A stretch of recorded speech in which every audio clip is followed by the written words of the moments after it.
Yo, what is going on, you guys? It's your boy King Sanders here. We are back with another day of sports betting. This is going to be for Monday, March 27th slate of NBA action. I'm super excited to dive into it. We have a full slate of basketball on today, tons of games, and I'm excited to dive into these plays that I found. But before we go ahead and dive into it, I did just want to go ahead and say that we are still currently on the road to 12,000 subscribers. So if you guys are new, make sure that you guys do go ahead and like, comment, subscribe, turn on that notification bell so you guys know whenever I post.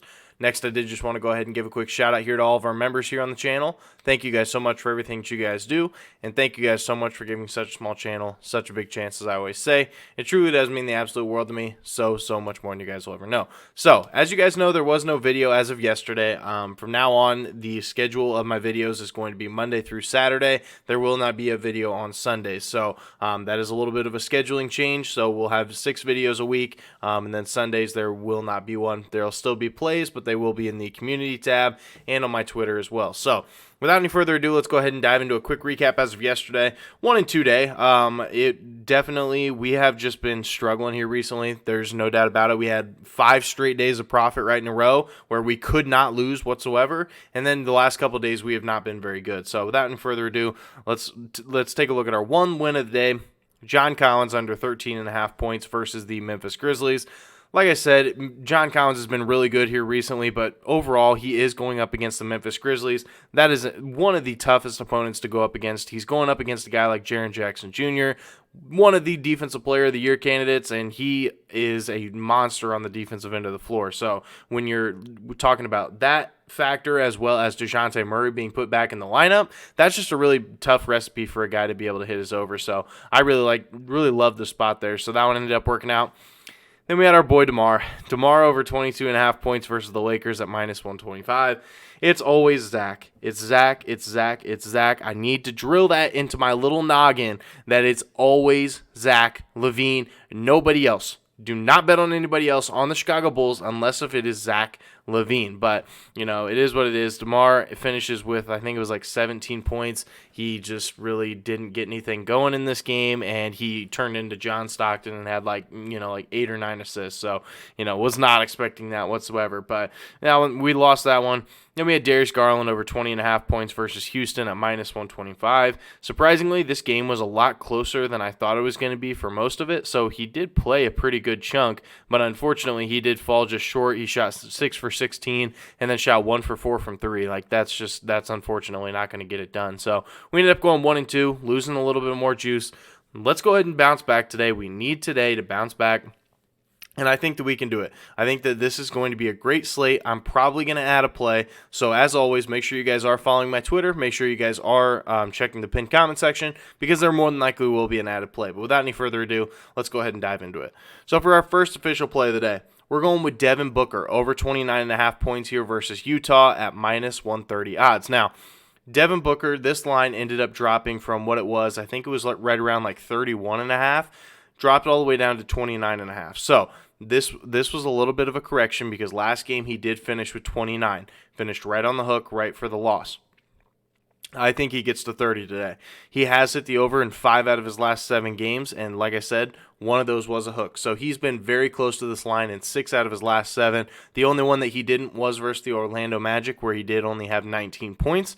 But he could not ask for a better matchup here versus the Utah Jazz, who do allow the 6th most points per game to opposing shooting guards and the most points per game to shooting guards in the last 7 games. So I love the spot here. I think that this is a spot that we are definitely going to want to target. And he's also gone over in 7 out of his last 8 matchups here versus the Utah Jazz.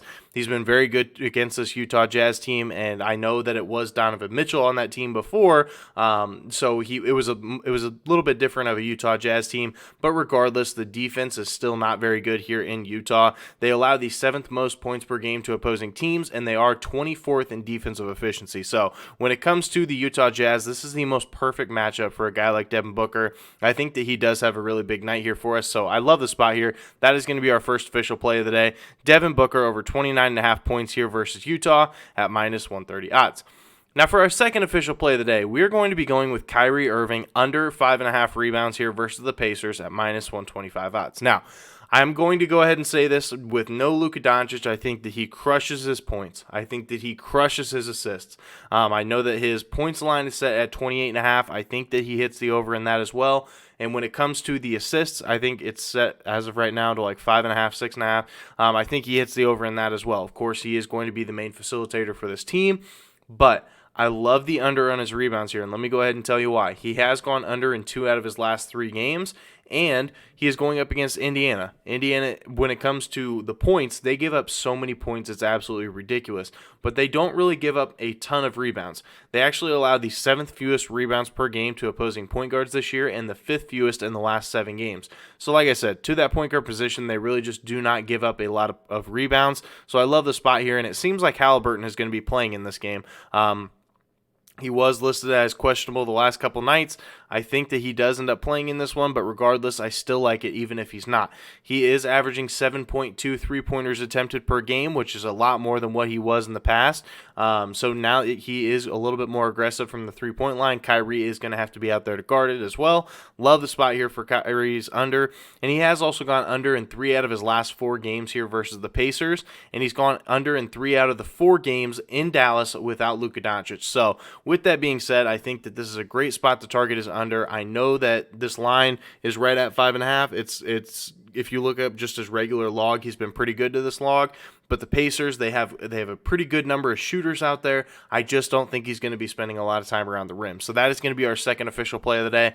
Kyrie under 5.5 rebounds here versus the Pacers at -125 odds. Now for our third and final play of the day, we are going to be going with Brandon Ingram over 26.5 points here versus the Portland Trail Blazers at -125 odds. Now Brandon Ingram, formal apology here. I am so sorry about taking your under versus the LA Clippers 2 nights ago because, man, he went absolutely ballistic, and it was Kawhi Leonard was guarding him, just like I had mentioned. I thought that Kawhi Leonard was going to be able to clamp him. Boy, was I wrong. He ended up having like 30 something. I don't remember the exact number, but he had like 30 something. So if you take a look at it, he's hit 30 plus in 3 straight games, and he's hit this exact over in 4 out of his last 5, and that one loss that he had was right on the hook. Brandon Ingram has been tremendous to this line. This line needs to be higher for sure, and so we're going to be taking it while the hot hand is still going.